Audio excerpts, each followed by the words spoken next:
صحیح مسلم میں حدیث ہے، آپ صلی اللہ علیہ وآلہ وسلم نے فرمایا، اس میں میرا ایک ریسرچ پیپر بھی ہے، رسول اللہ صلی اللہ علیہ وآلہ وسلم کی آخری وصیت ہے، ریسرچ پیپر نمبر 1۔ اس میں نے قبروں پہ حاضری کے حوالے سے ہر چیز ایڈریس کر دی ہے۔ اسی میں آپ کو حدیث بھی مل جائے گی صحیح مسلم کی، انٹرنیشنل نمبر کے مطابق 2259 ہے۔ آپ صلی اللہ علیہ وآلہ وسلم نے فرمایا، میں تمہیں قبروں کی زیارت سے منع کرتا تھا، لیکن اب میں تمہیں حکم دیتا ہوں کہ قبروں پہ جاؤ تاکہ آخرت کی یاد آئے۔ ٹھیک ہوگا جی؟ اور اس کے علاوہ بھی صحیح مسلم میں 2256 نمبر حدیث ہے کہ آپ صلی اللہ علیہ وآلہ وسلم نے، اوپر تلے 8-10 حدیثیں ہیں، یہ بھی صحیح مسلم میں۔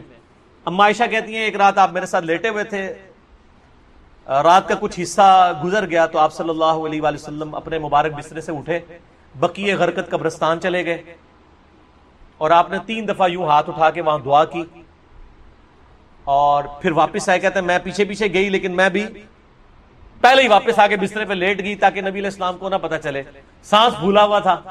آپ نے فرمایا کہ اے عائشہ، تم نے گمان کیا کہ اللہ اور اس کا رسول تم سے خیانت کریں گے، یعنی تم نے یہ سمجھا میں کسی اور بیوی کے پاس چلا گیا ہوں، تو اے عائشہ مجھے سچ سچ بتاؤ، تم کیا میرے پیچھے آئی تھی؟ اور اگر تم نہیں بتاؤ گی تو مجھے اللہ تو بتا ہی دے گا۔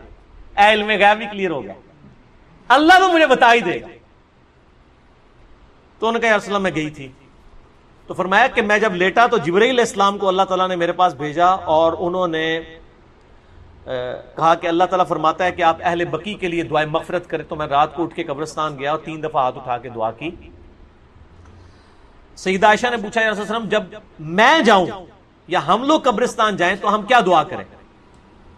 تو آپ صلی اللہ علیہ وآلہ وسلم نے دعا تعلیم فرمائی، السلام علیکم اہل الدیار من المؤمنین والمسلمین وَإِنَّا إِن شَاءَ اللَّهُ بِكُمْ لَلَاحِقُونَ نَسْأَلُ اللَّهَ لَنَا وَلَكُمُ الْعَافِيَةَ۔ تم پر سلامتی ہو اے مومنین اور مسلمین، مرد و عورت اس قبرستان میں جو دفن ہو، ہم ہمارے اپنے لیے اور تمہارے لیے اللہ سے عافیت کا سوال کرتے ہیں، اور ہم بھی مر کے تمہارے پاس ہی آنے والے ہیں۔ یہ دعا صحیح مسلم کے اندر موجود ہے۔ سیدہ عائشہ کو آپ نے یہ تعلیم فرمائی، انہوں نے کہا کہ میں کیا پڑھوں؟ تو آپ نے فرمایا تم یہ پڑھنا۔ اس سے کیا پتہ چلا کہ عورتیں قبرستان جا سکتی ہیں۔ لہذا یہ سعودیہ والوں نے جو بقیع غرقد قبرستان کے بعد لکھ کے لگایا عورتوں کی حاضری منع، یہ بالکل خلاف سنت ہے، اور وہ عورتوں کو نہیں جانے دیتے قبرستان۔ غلط ہے، غلط کام کوئی بھی کرے غلط ہے۔ کیوں؟ نہ میں وہابی نہ میں بابی، میں ہوں مسلم علمی کتابی۔ نہ یہ بابوں کی بات ہوگی نہ وہابی سو کارڈ بات ہوگی، یہ علمی کتابی بات ہوگی۔ اور اما عائشہ رضی اللہ تعالی عنہا باقاعدہ اپنے بھائی کی قبر پہ گئیں، جامعہ ترمذی میں صحیح سند کے ساتھ ہے، عبد الرحمن بن ابی بکر ان کی قبر پہ گئیں، وہاں پہ جا کے اشعار بھی پڑھے، اور امام ترمذی ایک حدیث لے کے آئے کہ نبی علیہ السلام نے لعنت فرمائی ہے ان عورتوں پر جو زوار القبور کرتی ہیں، کثرت سے قبرستان جاتی ہیں۔ پھر ساتھ ہی امام ترمذی نے لکھا اس حدیث کے اندر، یہ ساری حدیثیں آپ کو مشکات کی پہلی جلد میں نا قبروں کی زیارت والے چیپٹر میں مل جائیں گی کمبائنڈ فارم۔ امام ترمذی نے لکھا یہ حدیث منسوخ ہے، کیونکہ جب آپ نے عام اجازت دے دی کہ قبروں پہ جاؤ آخرت کی یاد آئے تو یہ حدیث منسوخ ہوگی۔ اور زوار القبور سے مراد ہے کثرت سے، اگر کبھی کبھار عورت چلی جائے تو جائز ہے، لیکن مزاروں پہ نہیں، قبروں پہ۔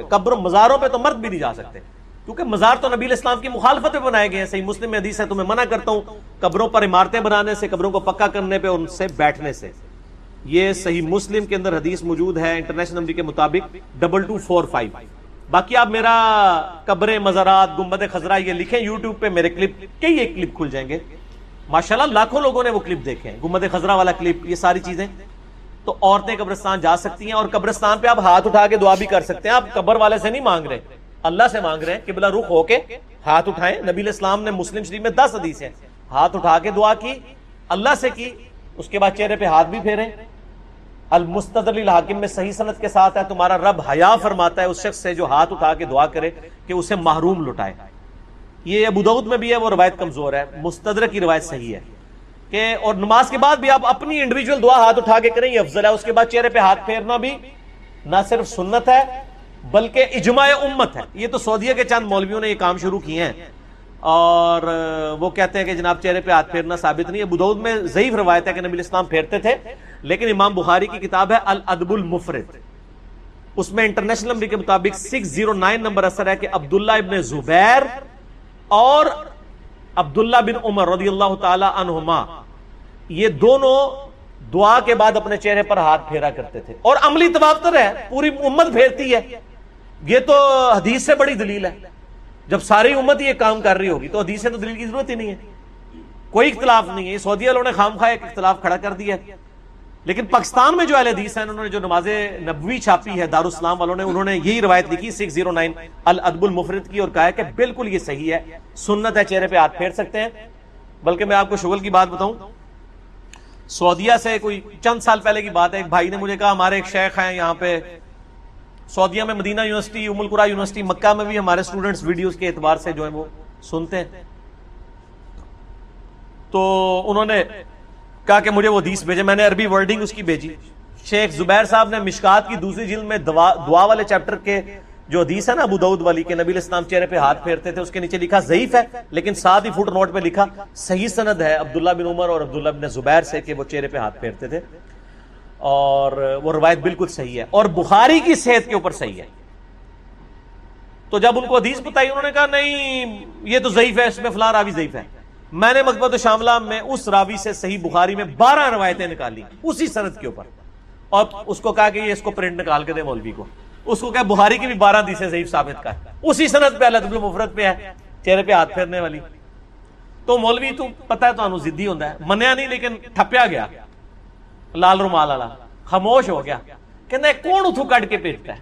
ایک بندہ ہے تھے اللہ نے چھڑیا ہے جو نہ وہابی ہے نہ بابی ہے، نہ میں وہابی نہ میں بابی، میں ہوں مسلم علمی کتاب. علمی کتاب. اگلا سوال تو اس میں کور ہو گیا جی. کور ہو گیا. چلیں یہ کرامت ہوگی. علی بھائی آپ الحمدللہ آپ ہمیشہ آیات اور حدیث کے ریفرنسز دیتے ہیں، مگر کبھی کبھی ان کے انٹرنیشنل نمبر نہیں بتاتے. برائے مہربانی آپ لوڈنگ سے پہلے ویڈیو میں ہی ایڈ کر دیا کریں تو آسانی ہوگی، یا کوئی بک بتا دیا کریں. بک تو میں ہمیشہ بتاتا ہوں کہ یہ آج تک میں نے کبھی حدیث کی کتاب کے نام کے بغیر نہیں بتائی. ایک بک ہے تو یہ مشکات شریف، آپ 3 جلدوں میں ڈاؤن لوڈ کر لیں اہلسنتپاک.com سے. یہ انسائکلوپیڈیا آف حدیث ہے، بخاری، مسلم، ابو داؤد، ترمذی، نسائی، ابن ماجہ اور کئی 13 کے قریب کتابوں کے یہ نوٹس ہیں. یہ آپ ڈاؤن لوڈ کریں، 18 MB کی 3 فائلیں آپ کو فری ڈاؤن لوڈ کر لیں اہلسنتپاک.com سے. انٹلیکچوئل ترتیب کے ساتھ آپ کو اس میں حدیثیں مل جائیں گی. ٹھیک ہوگا جی.